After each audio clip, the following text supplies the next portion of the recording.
Good evening and welcome to our international news feature. Tonight, we bring you an in-depth report on a development that has the potential to reshape the future of global politics, trade, and energy. Former U.S. President Donald Trump is once again making headlines after reacting furiously to a decision that has shaken Washington and reverberated across the world. The world's largest oil market has effectively shut the door on America, cutting off a vital lifeline in global energy trade. The announcement has triggered sharp debates in political circles, rattled international markets, and raised urgent questions about the future of U.S. foreign policy. But beyond the immediate reactions lies a much larger story, one of shifting power dynamics, fragile alliances, and the rising importance of energy as a tool of geopolitical influence. For decades, the oil trade has been at the heart of international relations. Energy is not simply a commodity, it is the foundation of modern economies, a driver of foreign policy, and a silent player in wars, peace treaties, and global negotiations. The United States, despite being one of the world's leading oil producers, has long been tied to the ebb and flow of international supply. Its industries, transportation networks, and households depend not only on domestic production but also on the stability of global trade routes. The global oil market, meanwhile, has relied on America as both a consumer and a political partner. That balance has not always been easy. Periods of tension, such as the oil embargo of the 1970s, demonstrated just how vulnerable powerful economies could be when supply lines were cut off. It is within this historical context that the latest decision carries such weight. The announcement from the world's largest oil market that it will drastically reduce and possibly suspend dealings with the United States has sent shockwaves across industries and governments alike. The oil giant's influence cannot be overstated. Its role in setting production levels and stabilizing international prices means that any move it makes will be felt not just in Washington, but in London, Ottawa, Brussels, and Beijing. Energy markets are notoriously sensitive, and within hours of the announcement, oil futures began to rise sharply.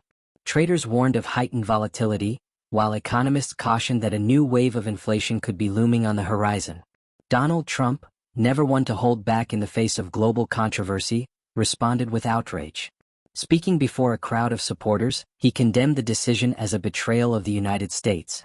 He accused the current administration of weakness, claiming that America's energy and foreign policy had been mishandled to the point of humiliation. His words were sharp and deliberate, designed to resonate with his political base but also to send a message beyond America's borders. "They are slamming the door in our face," he declared, his voice rising as he emphasized the gravity of the moment. Trump's response was carried live across news networks, ensuring that his anger became part of the global conversation. Reactions poured in from allies and rivals alike.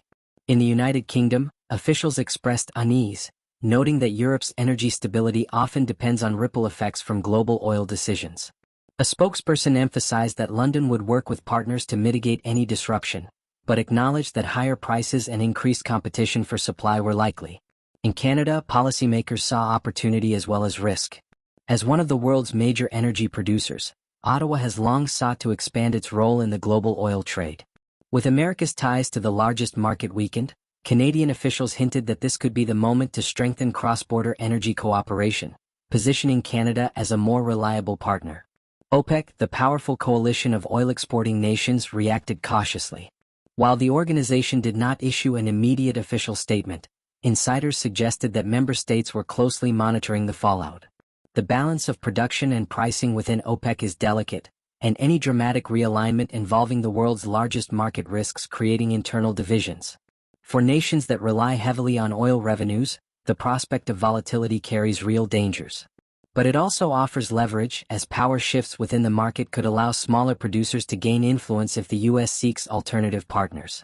For ordinary people, the implications of these developments may feel distant, yet they are anything but abstract. Rising oil prices have a direct impact on households.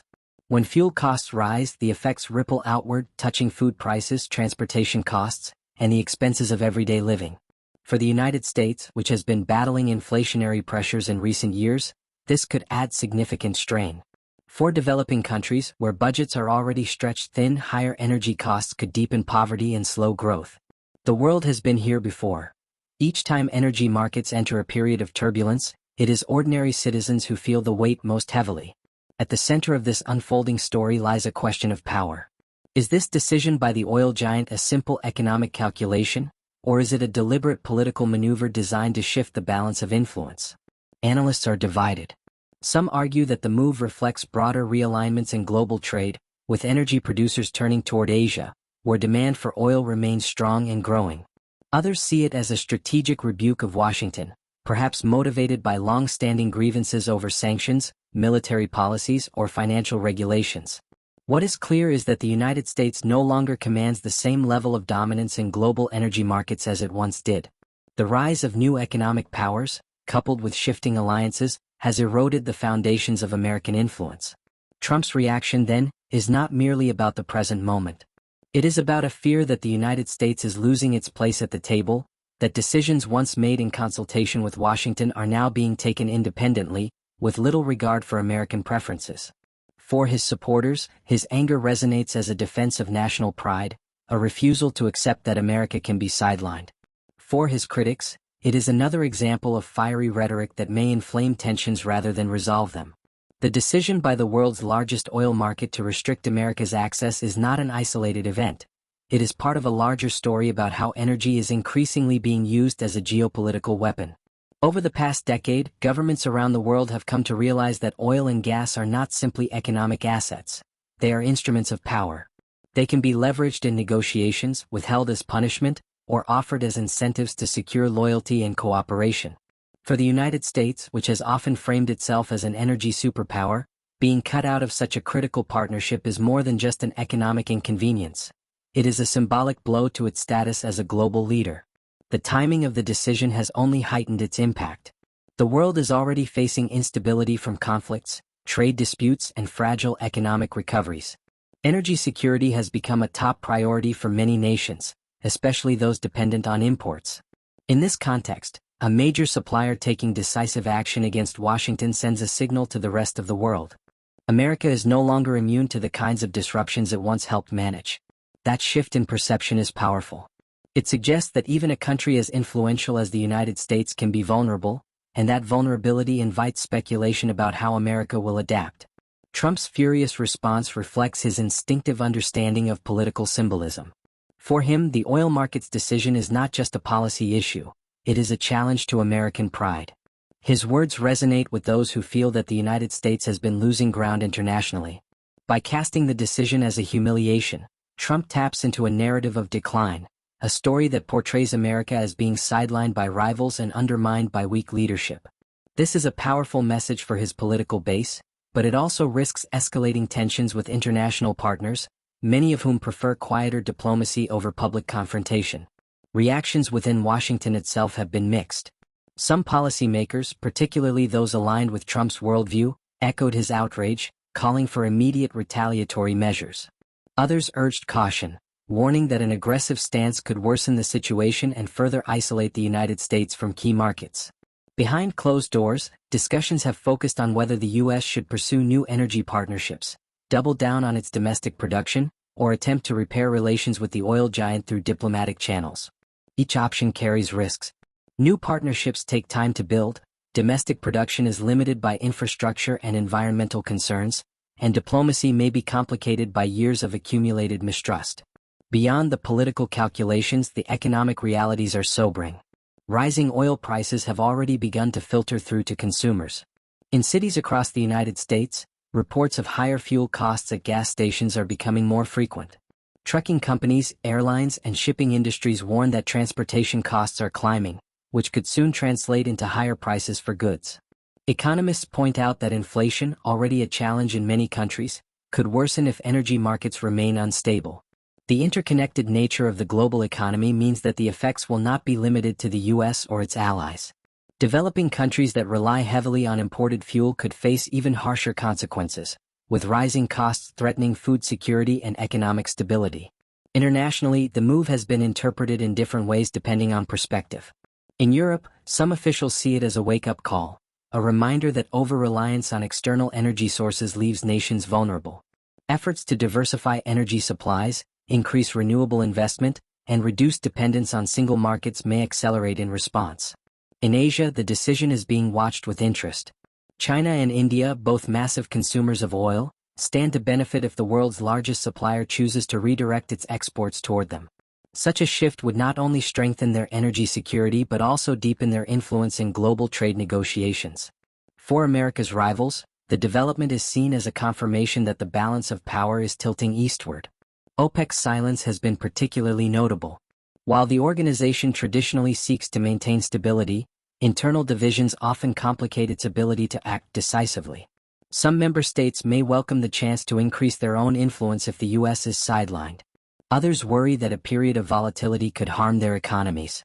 What is clear is that the decision has introduced a new layer of unpredictability into an already fragile market. For OPEC, the challenge will be balancing national interests with the broader goal of maintaining stability, a task made more difficult when one of its most powerful players is making unilateral moves. Amid all of this, experts stress that energy markets are as much about perception as they are about supply and demand. The announcement by the oil giant has already had an outsized effect because of how it is perceived. Even if actual reductions in supply take time to materialize, the fear of disruption is enough to drive prices higher. Investors, traders, and governments react not only to present realities but to expectations of what may come. In this sense, the psychological impact of the decision is just as significant as its material effects. It signals to the world that alliances are shifting, that old assumptions can no longer be taken for granted, and that the future of energy security is uncertain.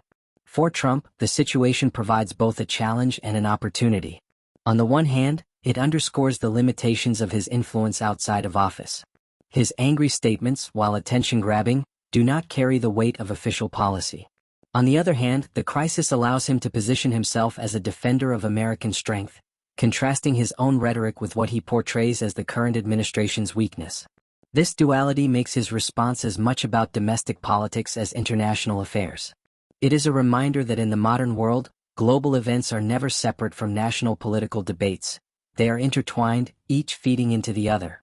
Looking ahead, analysts are divided on how the situation will evolve. Some predict that the oil market's decision will be temporary, a negotiating tactic designed to extract concessions from Washington. Others believe it marks the beginning of a longer-term realignment, with the oil giant seeking to distance itself from U.S. influence and align more closely with emerging powers. What unites these perspectives is the recognition that the world is entering a period of uncertainty. The stability that once defined global energy markets is weakening, replaced by a more fragmented and unpredictable order. As these dynamics play out, the international audience is left to consider the broader implications. What does it mean for the global economy if America can no longer count on its traditional partners? How will rising powers like China and India capitalize on the opportunity? And what role will smaller nations play in a system that seems increasingly defined by rivalry and competition? These questions do not have easy answers, but they frame the debates now taking place in boardrooms, parliaments, and households around the world.